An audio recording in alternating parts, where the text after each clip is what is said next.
had the joy to go to Pensacola and go there for a summer program for a week, and then also several workshops, but getting my graduate work done. But anyway, I'd gotten a phone call, and they wanted me to be a pastor of a church in Long Beach, California. I went back to that place, and it was a 1,500-seat auditorium, and there were about 100 people in the attendance on a Sunday morning. And my first Sunday there, we had 11 people in the choir. The next Sunday, it grew to 8. And it was going in the direction there, but this room kind of reminds me a little bit about that, because it was a 1,500-seat auditorium, and no one would rope off any seats, you know. And so there was just like almost 10 people in the first 10 rows, and everybody else was sitting in the back. You guys are real good Baptists. You know? That's right. You know. Miss Dance, if you want to get excited, you can sit in the front right here. You know, the spout where all the glory comes out here. Pretty good. Well, if I can this morning, let's just take a few moments before we get started in the opportunities today to learn about reading. Let's go to the scriptures in 1 Timothy chapter 4. I'm sure there are many verses in the Bible with reading, but when I thought about the opportunity to share a few words with you today, my mind was directed to 1 Timothy chapter number 4. Of course, the book of 1 Timothy is written by the Apostle Paul to his own son in the faith, Timothy, that he loved very, very much. And of course, Timothy was a young man in Lystra on Paul's first missionary journey. He was came there, preached the gospel. People got excited and took him outside the city and stoned him, left him for dead in that city. But there was a lady named Lois and another lady named Eunice, her daughter, and Lois's little grandson, Timothy, that was there in that little group of people that got saved. And now years gone by, and God healed him from that, miraculously from that stoning. He went on to several other churches with Barnabas, went back to Antioch. There, Barnabas and Paul knew that God wanted to go out again. They had a contention with John Mark. They took Silas with him and Dr. Luke, and they went off on the second missionary journey, making their way to those cities again. And when they came to Lystra, they saw this lady, Lois, and her daughter, Eunice, and that young man who was just a boy at the time now had become probably a senior teenager and had a great reputation to not only his community but the area around there. And it worked out that Paul worked it out where Timothy could go with him. Later on, Paul says about Timothy, I have no man like-minded who will naturally care for your estate. He said, all my other guys that I work with, they're all good guys, but they all seek their own and not the things that are Christ. But Timothy's different. He thinks like me, and he naturally cares for people. He's not motivated by external motivations as much as he naturally cares, like a mother cares for a child. He doesn't get up and say, I'm not getting him, in the middle of the night when he starts crying, doesn't say, I'm not getting him because they're not paying me $10 an hour. I'm not going to do that. I did that last time. No, a mother just does it because it's a natural care. Well, that's what God wants us to be as God's children and God's servants and teachers. To do it because we can do it, not because we have to do it. But in the book of 1 Timothy, now Timothy is a pastor. He's in Ephesus. He doesn't really want to be there. Timothy wants to be wherever Paul is. And he signed up for this thing just to go to help Paul.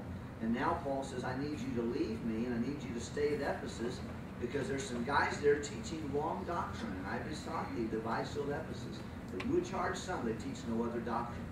And then he gives him, in those 6 chapters that God's divided in our scriptures, admonition. He says, as a pastor, Timothy, I'm going to tell you, you have 6 responsibilities. Number 1, be a watchdog for doctrine. So I want you to watch out for the doctrine, because doctrine determines destiny. Chapter 2, he says, I need you to make prayer a priority. First of all, with prayer and giving it thanks and supplication be made for all men. You've got to make prayer a priority in your ministry. And by the way, these are really true for everybody. And everybody's a pastor to some extent. You're pastoring a class. You're teaching. Well, you want to make sure you give them the truth, because if they don't acknowledge the truth, they'll be snared by Satan. And if we know the truth makes us what? Free. And so we give freedom to our students by teaching them the truth. So doctrine, chapter 1. Chapter 2, prayer. Chapter 3, spiritual reproduction. And that's one of the reasons we teach. There's no success without successors. Somebody, and the reason we teach is so somebody after us can teach after us. You know, some of you have been teaching for a long time. You have people who now teach that you used to teach. And that is a really neat scenario. And I have the opportunity to do that. In my early years of teaching, when I started in 1989, now many of those people are now teaching, preaching. Some of them have been my assistant pastors, and some of them I've hired to teach in schools. And now they do that. This last Saturday I was in Chicago, and I stepped up to one of our Chicagoland Baptist churches there, and I saw a young lady there. She was probably in her mid-30s or so. She has a 15-year-old and a 12-year-old. I said, "Well, hello there, and what's your name?" And she said, "Really, Mr. Wilkerson?" "Oh, you're one of my students at City Baptist." He goes, "Yeah, you don't remember my name?" I said, "There were 46 of you in that classroom." I thought they were going to kill me that year. You know, 46 kids in that classroom, the 5th and 6th graders. And she goes, "I'm Monica." I said, "Monica." She was a sweet little 6th grader back there. And now she's very faithful in that church. And just blessed my heart to see her and see our 2 boys there serving the Lord with her mom, with the mom. But we teach so that we can find, and Paul told Timothy, I want you to identify pastors and deacons so that you can keep the work of God going. In chapter 4, he says, your 4th responsibility is not just to guard the doctrine, keep truth a priority, not just to make prayer a priority, not just to reproduce yourself, but chapter 4, he says you need to be a good example. Our sermons whisper, but our life shouts. Sometimes our life is so loud, children can't hear what we're saying. And that's sometimes the truth. Monkey see, monkey do. And boy, we have to be a good testimony. And that's where Apostle Paul shares with Timothy these verses. In verse number, if you would please look at verse number 12. "Let no man despise thy youth." Most of us are past that admonition right there because we're no longer young. And but nonetheless, there's a few of you who you're still on this side of the hill. We're not over the hill. We've got a good view from where we're at. We can see pretty good. Nonetheless, he said, "Let no man despise the youth," but he says, "Be thou and what? Example. In word, conversation, charity, spirit, faith, and purity." And here are just a few things that Paul admonishes Timothy. And notice, if you would please, in verse 11. Read verse 11 with me, would you please? "These things command and teach." He said, I want you to command and teach these things. And he says, number 1, be a good example. Be a good example. And whatever it is, I know we're learning about teaching and reading, but one of the greatest things you can give as a teacher is you on your good day and doing the Christ-like attributes that are mentioned here in these 6 verses right here. Then notice the next thing he says, "Until I come," verse number 13, "give attendance to." Yeah. And here, of course, is a reading conference and things you're going to learn today. But and you know, people who learn to read are much more confident normally. They're much more capable normally because they can absorb things. It gives a child confidence when you can read. It gives them opportunities and to increase his knowledge and to learn more. If we'll learn to teach him to read. But he says, now, Timothy, you give yourself to read. And such an important concept. Then he says, these are attributes I think that teachers need to have. Number 1, be an example. Number 2, read ourselves, always be growing. Then number 3, it says to exhortation. What's another word for exhortation? Anybody have one you would give me there? Warning. Okay, and it can involve exhortation. Warning can be do that. Anybody else? Yes, ma'am. Yeah, encouragement. That's another good one. Warning, encouragement, edification, exhorting. Much of our teaching should be exhorting and encouraging. You know, sometimes we have to realize that we get what we praise for.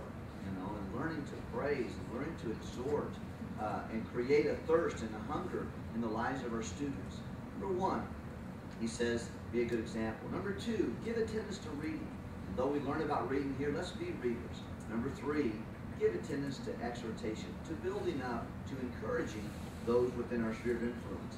And then it says to doctrine. And doctrine primarily means truth or teaching. And making sure we give attendance to the truth.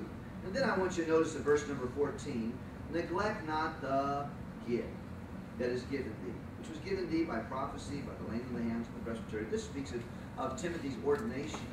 And Paul references it several times. Remember when God sets you apart for service. And he says, I want you to neglect not that gift. Each of you are gifted servants of the Lord. Don't neglect it. And use the gift. And remember that God's given you that. I think sometimes we forget what our strengths are. Not just our spiritual gift, though that's certainly something in Romans chapter 12 that speaks to us about. But don't neglect to use what God's given you for his eternal purpose, glory, and honor. Then let's continue on. He says, with these matters in place, verse 15, read it with me, would you please? Meditate upon these things, that thy profiting may appear to all. Very good. He said, I want you to think about your gifts.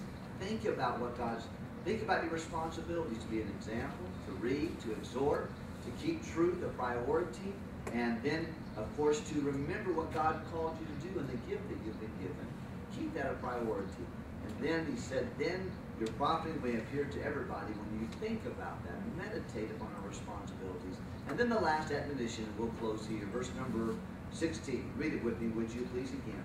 Take heed to thyself and unto the doctrine.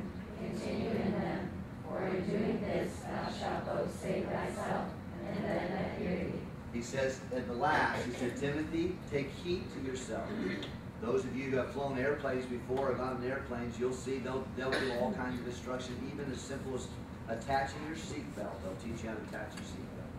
But then they'll say, we don't expect loss in cabin pressure, but if we do, 4 oxygen masks will fall. And unfortunately, I'm pretty familiar with this little drill there. And 4 oxygen masks will fall down. And he said, what you need to do is to place it on and pull your elastic straps tightly. And then it says, if you're sitting by a child or someone acting like a child,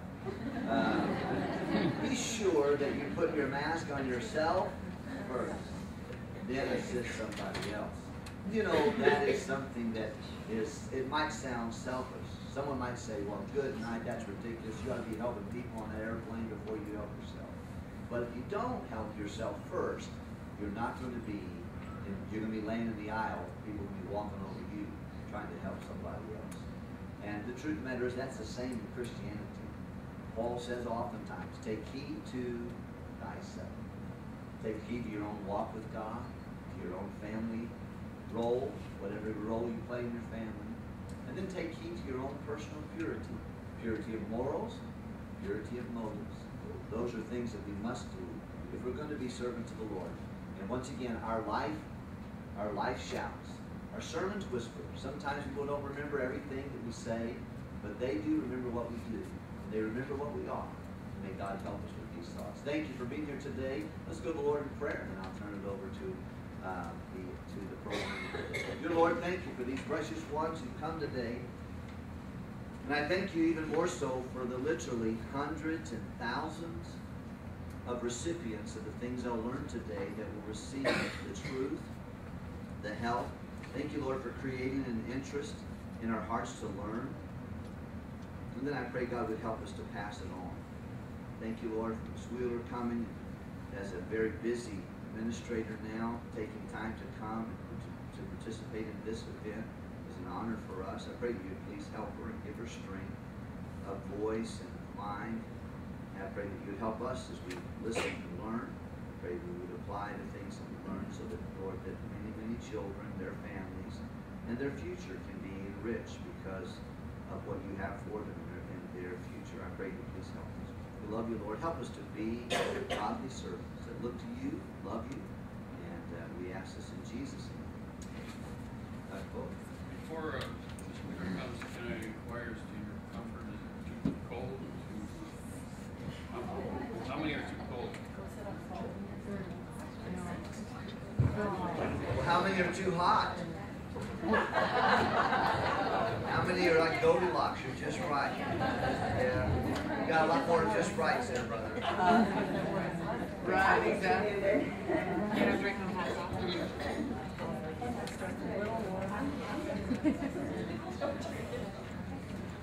All right, well, good morning. With me at my official welcome.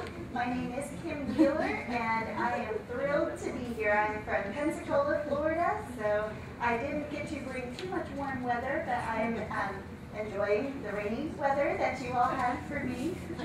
But this day, let me just kind of put you at ease at what this day will be. It's going to be a long day because some of you are on summer vacation, so the fact that you're just even seated at a table with a pen and notebook in hand, it is going to be a long day. But hopefully it'll be a day that encourages you and that helps you. And no matter what situation, whether you are a homeschooling mom, whether you work or assist in the school, whether it's just for you to gain knowledge, to take it back to your family and say, Lord, use this information with however, in whatever future situation you have. And that's how I've been praying about this seminar, is that the pieces that have come together, that it would connect with you in some way, whether it is just learning a new teaching tip, whether it's just encouragement of keep on doing what you've been doing it because it's working, so let's keep on. And just to have a little bit of fun while we're at it. So that's kind of the mindset that I have for our day. You have not been given a schedule, but I have a schedule. So let me give you a little sneak peek into this schedule. I talk a lot. So the time that I'm looking at the end of our day is, do you all know what time we're ending? Let me ask you that. Okay, well, let me make you feel better. It's 4, not 4:30. So we'll shoot for that. We will have lunch at noon, and lunch is being provided here on the premises, and I've been told it's lasagna. So if that doesn't meet your fancy, you can do lunch on your own, but that is unavailable for us at the cafeteria today. And I would like to say, if you need to get up for any reason, you feel like your eyes are getting heavy and you just need to go stand or sit in the back, that doesn't bother me. If you need to stand against the side wall, that's fine. You do what you need to do to stay comfortable and alert. If you need to leave before one of our formal break times, that's fine too. That doesn't bother me. You gotta do what you gotta do. So technically, per our schedule, we'll shoot for a break at 10, and we'll have a 15-minute break there, and then we'll have lunch at noon, and then we'll come back and we'll have another break, but in between the sessions there. So the way that our day will play out, you cannot do reading without phonics. So that's how we're going to start our day. So the title of our sessions, just so you can kind of get a mental idea, the phonics, the 6 easy steps to reading, teaching the phonics class, oral reading techniques, evaluation and assessment of reading, improving comprehension techniques, conducting effective reading circles, class reading, and then questions and answers. Okay, so if you have questions throughout the day, if it would be appropriate during the session, I'm okay with that, but I am on a tight schedule, so it may help me if you wait till a break time or to our Q&A time, just jot them down and then we can come back to that. But that's kind of where we're headed. Now, I also realize that many of you are teaching some kindergarten. We have some junior high and high school teachers here. We have some college students here. We have some retired teachers here. We have quite a mix in this group. So here's what I'm going to do, just for sake of consistency. I'm going to speak to you as if you all are currently school teachers. So then you adjust what I'm saying to fit your situation. That way I'm not having to go back and forth between if you're a mom, a teacher, whatever, because if you are a mom, you are a teacher. So there you go. And that way we'll just be on the same page. And if you are a high school teacher, maybe this, as I mentioned to a couple of our teachers earlier this morning, that you can be sitting here praising the Lord that He's called you to junior high, high school, and not to kindergarten. Or you can serve as, I need to pray for my colleagues who are those kindergarten or elementary teachers. They've got a lot on their plate. So this day can be used in a variety of ways. So you just ask the Lord to show you at least one new thing. This is a free conference, so if you get one new thing out of it, you haven't lost anything. So make it your goal, purpose that. The other thing I want to kind of relieve you of, it's not going to be a lecture of me all day. I have embedded videos from kindergarten, 1st grade, 3rd grade, 4th grade, 5th grade, so we'll kind of see. We'll stay within the elementary years. But that way you can see some of these techniques in action and not just try to say, oh, she went so fast. By the way, let me give you a warning. I do tend to get going fast, especially when I get teaching. I just get into it. So if I get going way too fast, just kind of wave me down, and that'll help me remember to slow down. I do encourage participation. So even when we're showing videos, when the teacher says students watching, that's you. So do participate, elbow your colleague next to you if they're just sitting there, not participating. We're all teachers, so everybody's got the teacher eye out, and we'll help one another that way. But let me, before we get into our session, do one more part of our introduction, and that's to tell you a little bit about who we are out of Becca Book and why we're here. So first of all, I want to say thank you to Dr. Vogel for opening his facility here for us and for hosting this meeting. And when I was contacted about coming, we're very eager to be here to be a help. That's always been the heartbeat of ABECA and Pensacola Christian College is what can we do to be a help and to further the ministry, especially in the areas of education of our students. And of course, primary to that is that these children would come to a saving knowledge of the Lord Jesus Christ at a very early age. And the goal for teaching reading is so that they can read the Bible for themselves. So that's our number one. And then number two is to guide them in the way that they should go with materials that are trustworthy, character building, patriotic, et cetera, et cetera, et cetera. So that's the heartbeat there. We are in a ministry that's over 60 years old, and we're thankful to the Lord for that. And we currently have an enrollment of over 4,500 in our college, Pensacola Christian College, and we have our theological seminary. And at our academy, Pensacola Christian Academy, we have over 2,000 students, K4 through 12th grade. And then we have a separate facility for our preschoolers, our 2s and 3s. In our ministry there, that's for our staff and faculty. So the Lord has certainly blessed us. We have over 40,000 video families. We have video schools that use our video program. That's what you're going to be seeing in the clips today. So it's just, the Lord has taken every bit of this and just has fingers throughout. I was sharing with a couple of the ladies. My sister is a missionary to Uganda. She's been there almost 10 years. And the missionary families that are there use our Becca Academy videos. So though the Lord hasn't called me to a foreign mission field, I get to be there. And I'm kind of excited about that. And that's very much a blessing and a huge thing for me to think about, that the Lord can use us in ways that we just never could even imagine. So Mr. Fitzsimmons, the very tall gentleman with the ABECA badge, is here to help, and I'm not sure, he's probably out in the lobby there. But if there's any questions, whether materials or things that we can do to help you, please feel free to call him. So as I said, my name is Kim Wieler, and I have been with the ministry at Pensacola Christian now for 18 years. I started out as a first grade teacher, was a first grade video teacher for ABECA Academy, and then they moved me to upper elementary, and then they moved me to the college, and I taught part-time in our education department there, at the same time traveling for ABECA. So for the last 9 years, my title has been Senior Educational Consultant, and then as of a couple months ago, I have a new title as Managing Editor of ABECA. So all these comments and things that I've heard throughout the years, now I get to implement into our revisions and things like that. So I'm very, very excited about how all of those pieces have come together.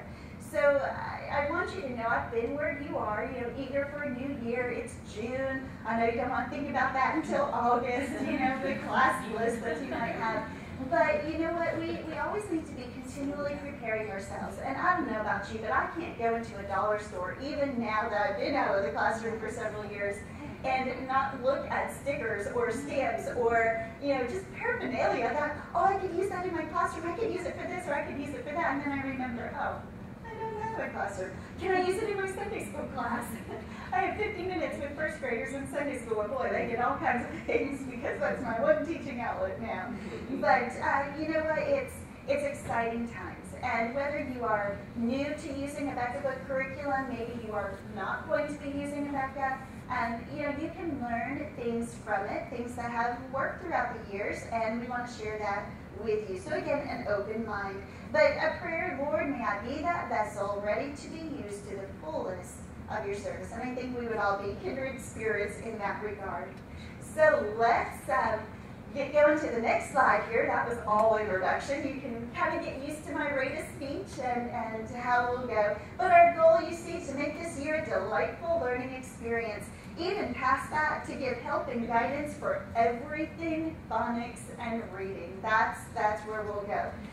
So if you would check your cell phones, they're on silent or vibrate, so that won't be a disruption for us today. And again, just a reminder, if you need to get up and move around a little bit, that's fine too.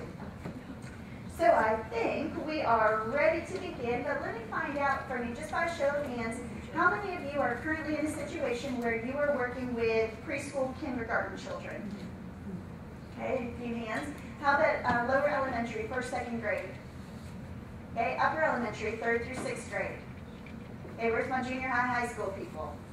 Okay, we've got a few. How many of you, as I walked around to talk to you, worked specifically in a reading center, reading development area? How many of you with that?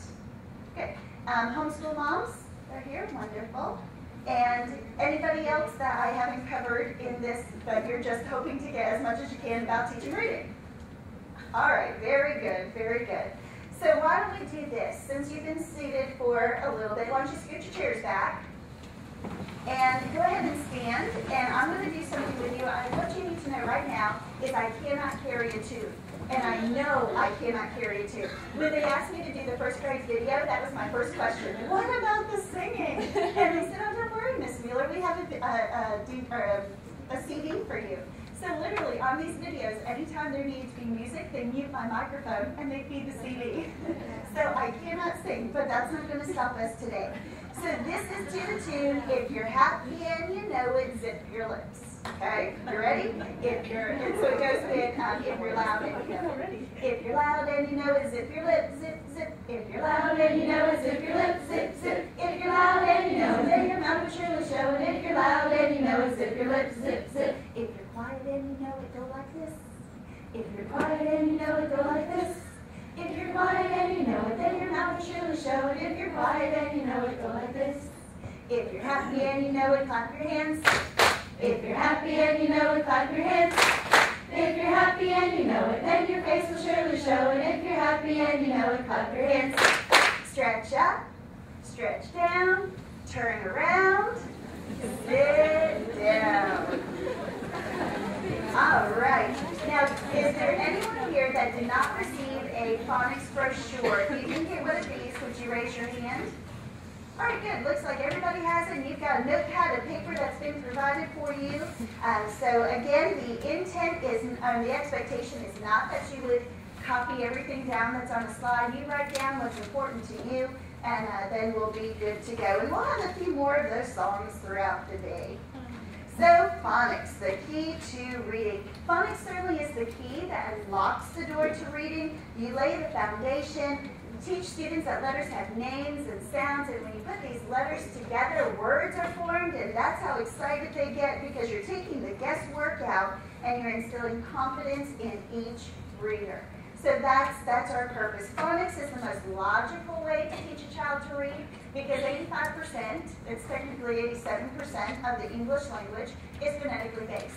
So if you can teach them our rules, then they can figure out the other words that don't follow those rules.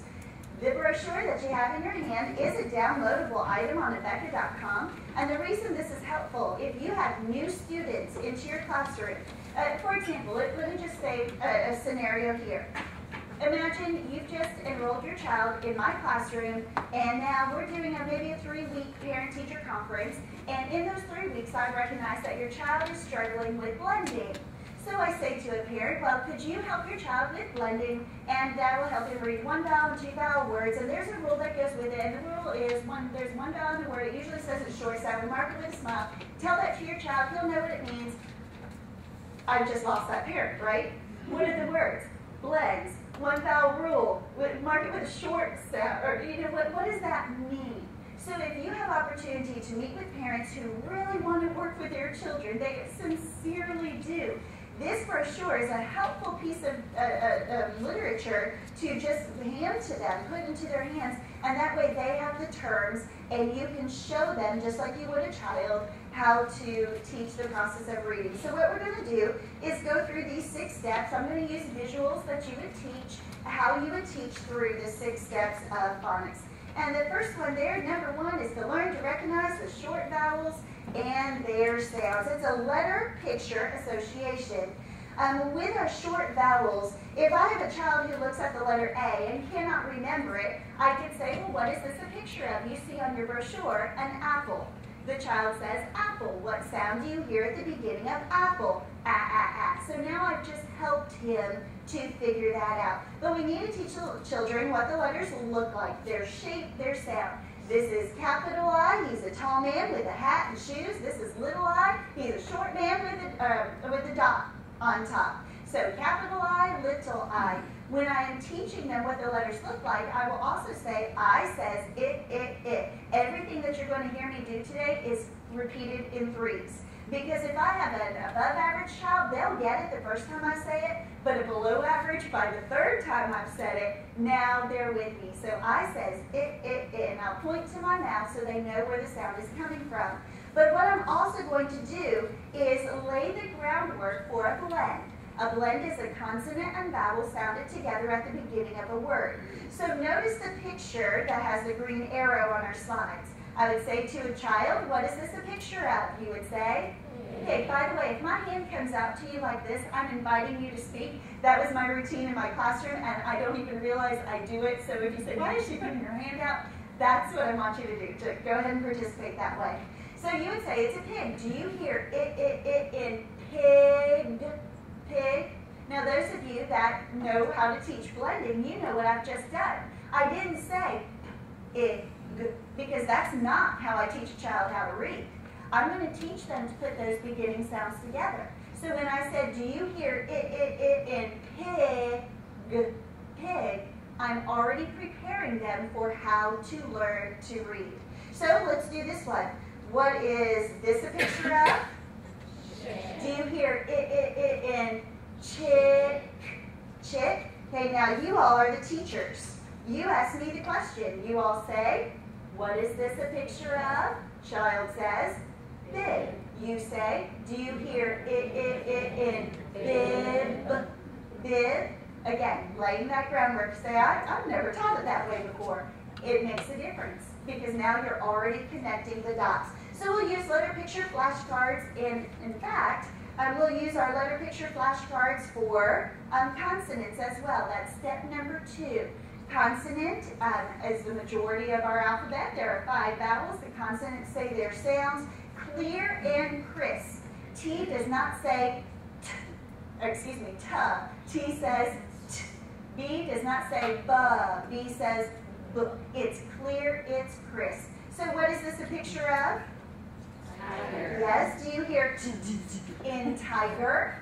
Where do you hear it? At the beginning. What is this a picture of? Tent. Do you hear t in tent?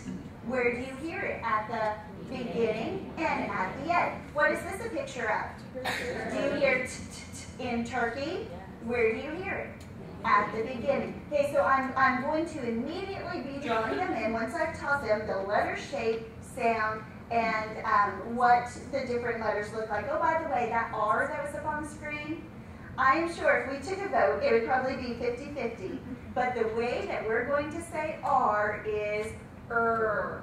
R doesn't say R, because if I say R, I put a U with it, and that's not the consonant, that's a blend.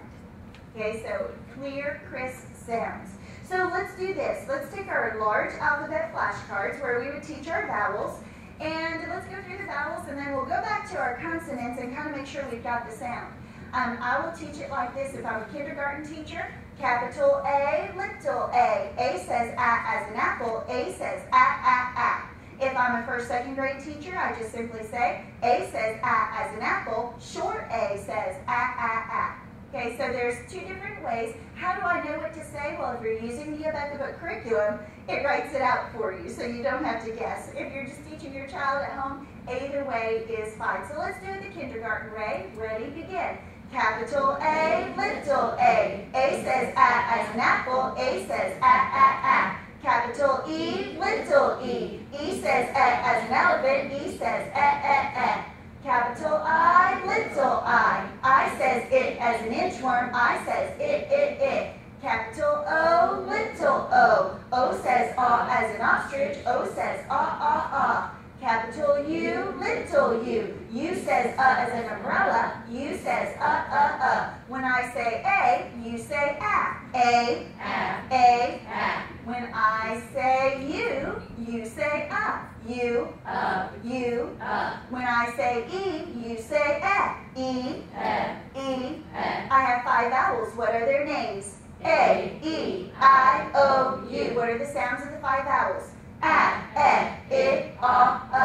Some are a little confusing, the difference between an E and an I, especially the further south you live. So if I say elephant, I've got a great big smile on my face. But if I'm saying inchworm, my nose is scrunched up like a rabbit wiggling his nose. So try the sound for E. Try the sound for I.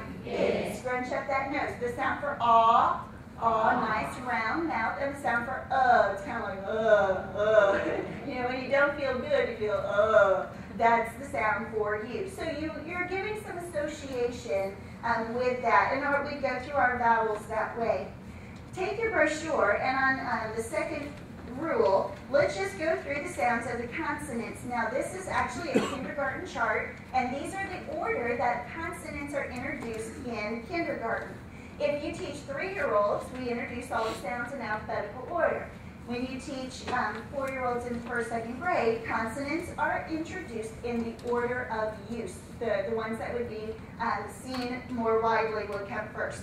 So this is how I want us to say it. Table, lamp, continue. Bell, nest. Now, what did you just do with your teeth? Teeth are showing, and they're together. Now try the next one. Milk. What happened now?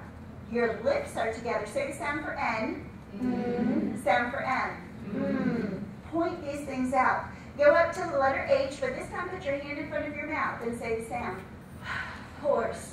Did you feel the puff of air? Okay, it's not it's and what's really fun is when you can have them check their breath. You know, usually first thing in the morning you're doing phonics, so that's how our milk smell, and they kind of wiggle their nose at that.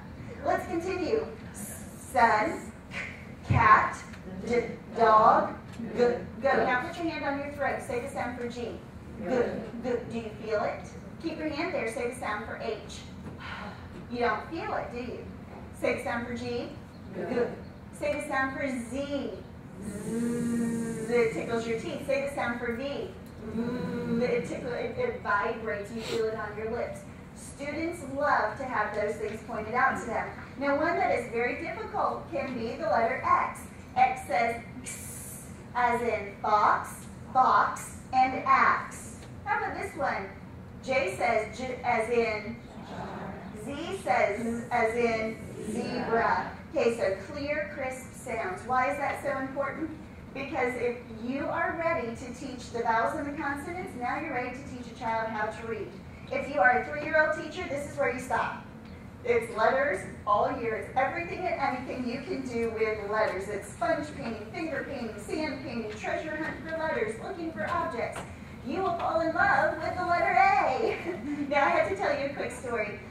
For these last 9 years as an educational consultant, I travel about 35 weeks out of the year. I'm on first name basis with even the baggage handlers at Pensacola Airport. So the pastor's illustration with the masks and everything, I could rival him for that spiel. But the thing about that is, you know, in the summers, I do day-long training seminars, and I go fly from city to city. And in the middle of the summer, I kind of get into a, how many more do I have left? You know, A, and you can only be so excited about the letter A.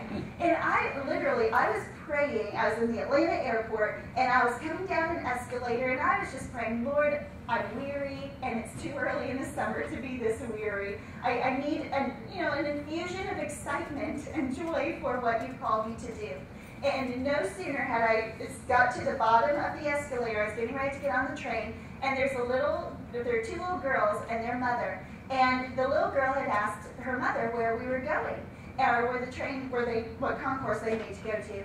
And the mother said, we're going to A. No joke. This little girl, maybe 4 or 5 years old, started jumping up and down. A, I love A. Mommy, we're going to A. And literally, I stood there and just started laughing. I said, thank you, Lord.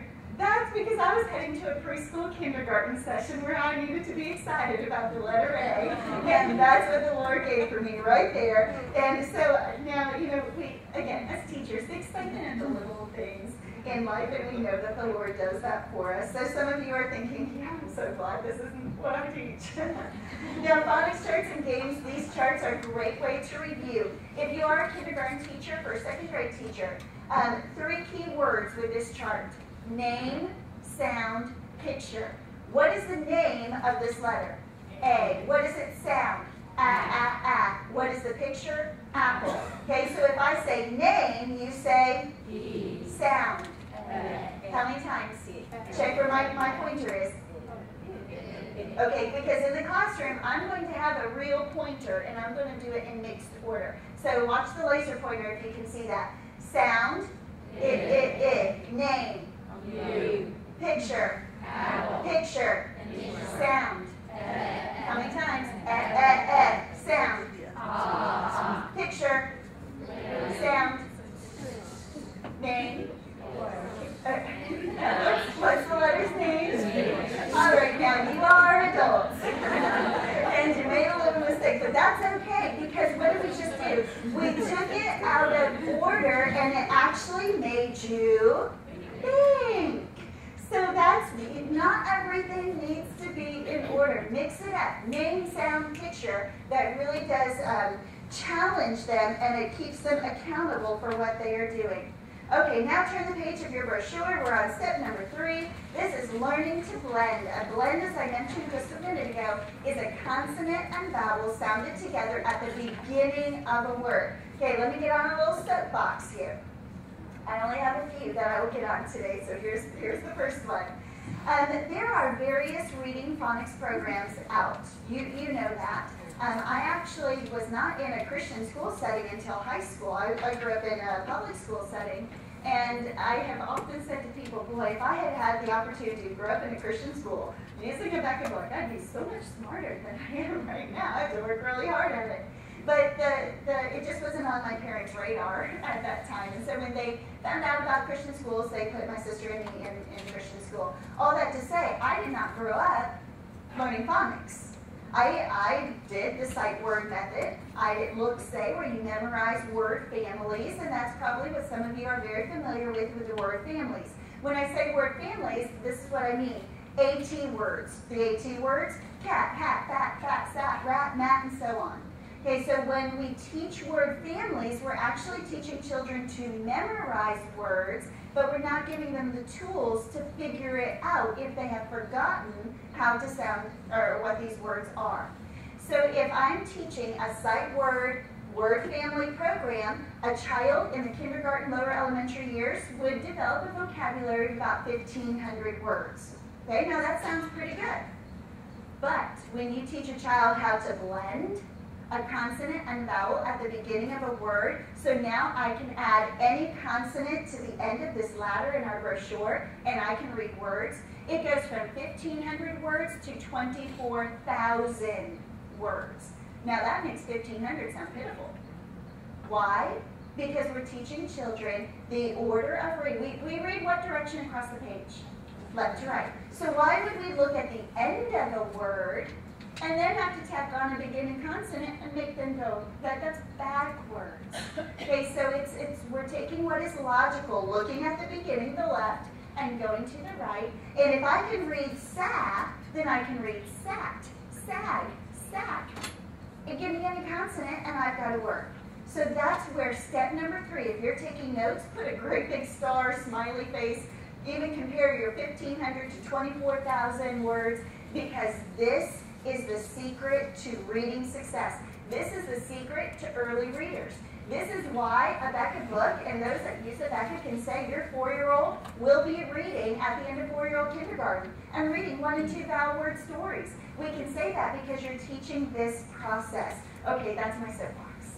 Wasn't too bad, right? But you can tell I feel very passionately about that because it just makes sense. So a vowel, consonant and vowel sounded together at the end of a word. We'll use these blend ladders. Maybe you'll write them up on your board, or you actually have the blend ladder. We would read ba. Now, if a child cannot read ba, and we know that there are some of these children that have difficulty with that, how do you help them? You would say, what does this say? He'd say, b, b, b, a, b, a, ba. Try it together. B, b, b, a, b, a, ba. Now, if I have a child who can read ba, am I going to make him sound it out?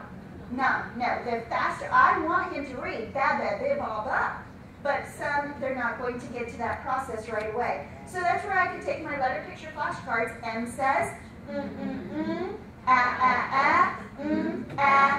Now, I can put these together just as close as I can, but there's still what in between these cards? And for some children, your below average children, that space is a disconnect. They see they see but they really, and I hate to use the word can't, but at this point, they really struggle with putting these sounds together. So here's a way that you can help them. You know how on our refrigerators, maybe you have letter magnets? Hey, maybe you have a magnetic board in your room that you're teaching from. Have those letters, have the child actually run the letters together. Ma. And when they come together, there's something that clicks in their brain of putting that sound together. Same thing, you could draw just a wiggly line on the chalkboard. Ma. And as I'm moving my hand down, what I'm envisioning is that magnetic letter sliding down that wiggly line, running into those letters. So it's the sounds running together. But the goal certainly is to read. Now, I could write a word up on the chalkboard. I haven't even taught them how to read one vowel words yet, but I would say to the students, do we have a blend in this word? The answer is, yes. Where do we find the blend? At the beginning. What is the blend in this word? And a student would say, big. What do I do to a blend? I circle it. Do you think, now, you don't even know how to read words yet, but do you think you know what this word says? And sure enough, you will have a student who says, bit. Use it in a sentence. My dog bit me this morning. What have I just done? Taken these random letters, put them together, show them how they can read a word, use it in a sentence. Here we go with vocabulary development. All because they knew B and I put together was a blend. So this is a huge step. If you've not made this part of your routine or emphasis in your classroom, I really encourage you to do that. Okay, now we're going to listen to a song, and then when I point to you, you're going to repeat this song. On Abeka.com, we have free curriculum song downloads. Let me say the magic word again. Free. So whether you use Abeka or not, you can get these MP3 files. And what you're going to hear for the blend song is free. You just go under our resources tab, find curriculum song downloads, and here is the blend song.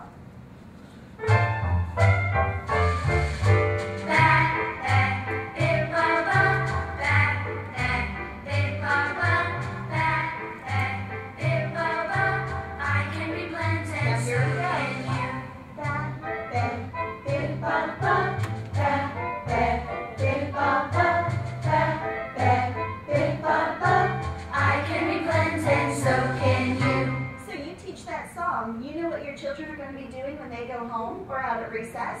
Every consonant that you teach the blend ladder to, they're going to be singing that song, and that's very exciting for them because that's getting them ready to read.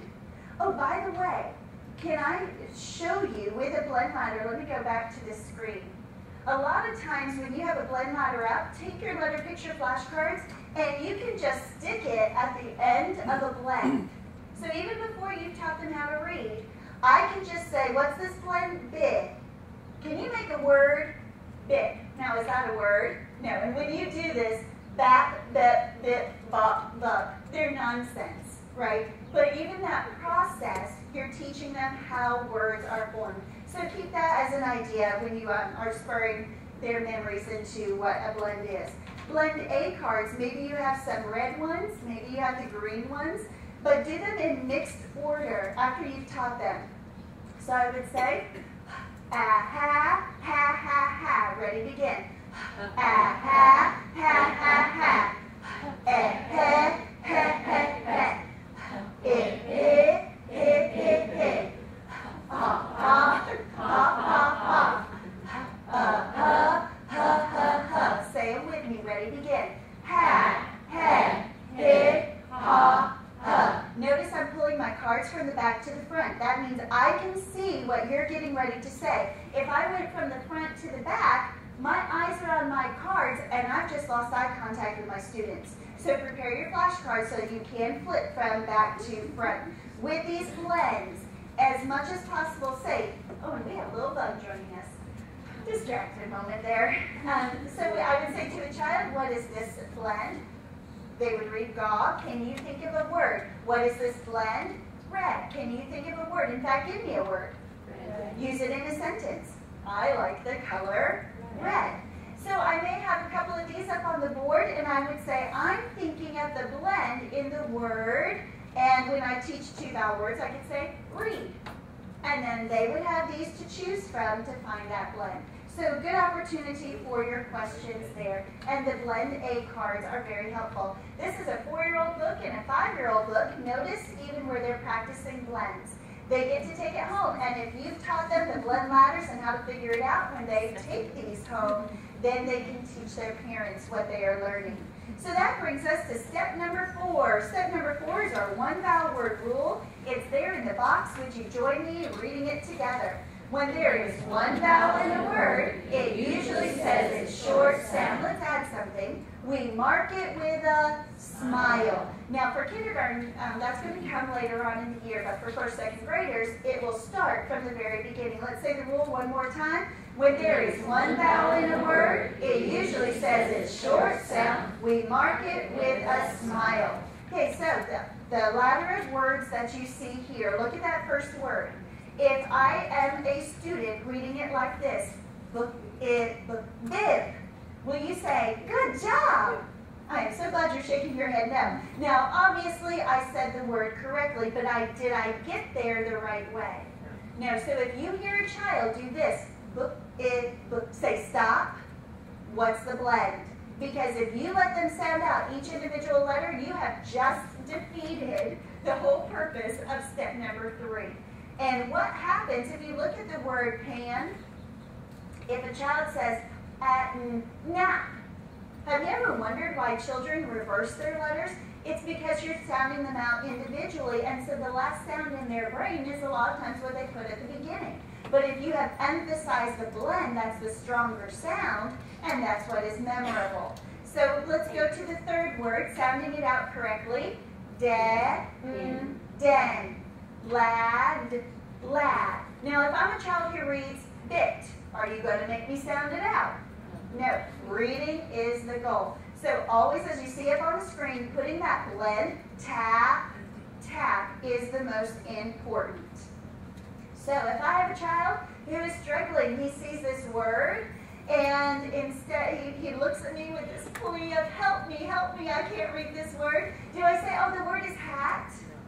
Okay, I have, over the last decade, been able to work with Christian schools. I go into classrooms, I observe, and we do meetings afterwards. And I was observing in a kindergarten classroom where this happened. It was a reading circle, and a child couldn't figure out the word. The teacher said the word, for example, hat. The child parroted it, said hat, and the teacher said, good job, you just read that word. And literally, it was all I could do to bite my tongue and say, that child didn't read anything. You did the word for him. So don't be so quick to supply the word. Be quicker to supply the questions to get him to solve the word. So if I don't know what this word is, I need to ask, how many vowels? The answer is 1. How do we mark it? With its short sound, or with a smile above the A. sound it out. So to sound it out, it would be hat, hat. Now I've given him the tools. Be quick with your questions.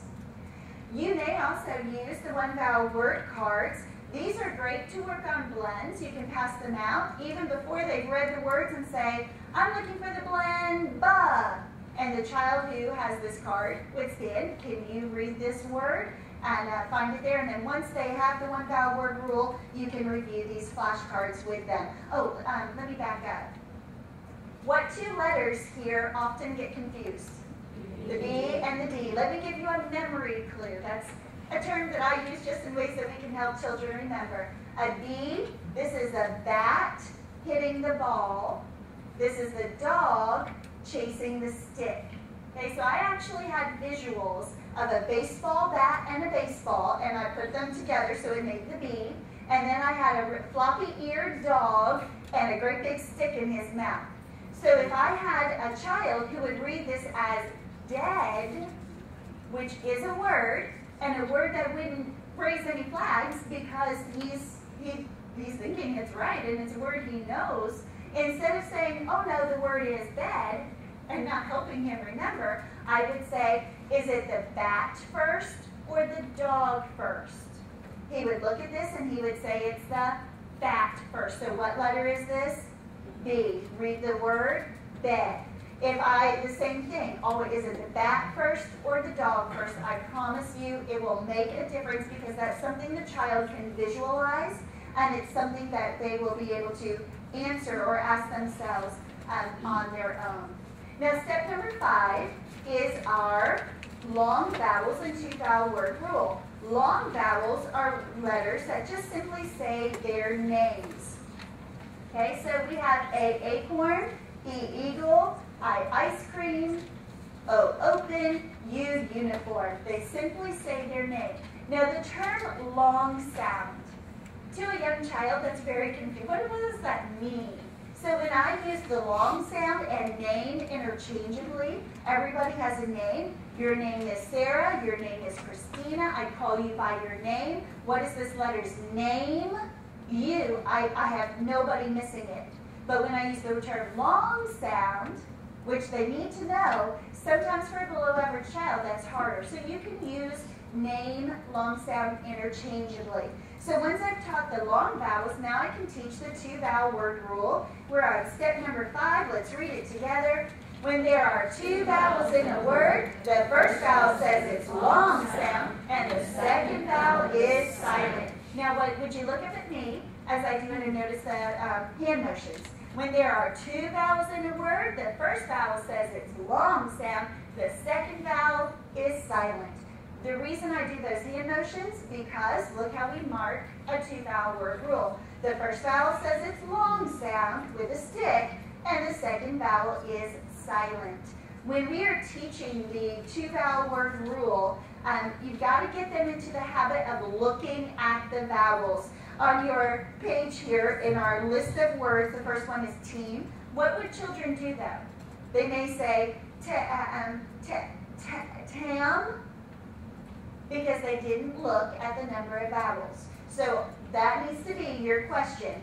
Notice phonics is the tool, reading is the goal, so they see this word and they're doing that same thing, cat. And they're so proud of themselves because they just said a word that they knew.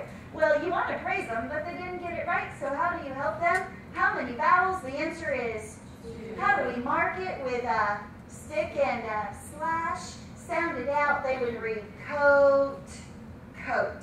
Again, we've just given them the tools for reading. Now you know that there are sight words.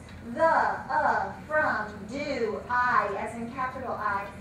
Those are going to be part of your reading program. If you use the Abeka curriculum, they have you write those words on cards.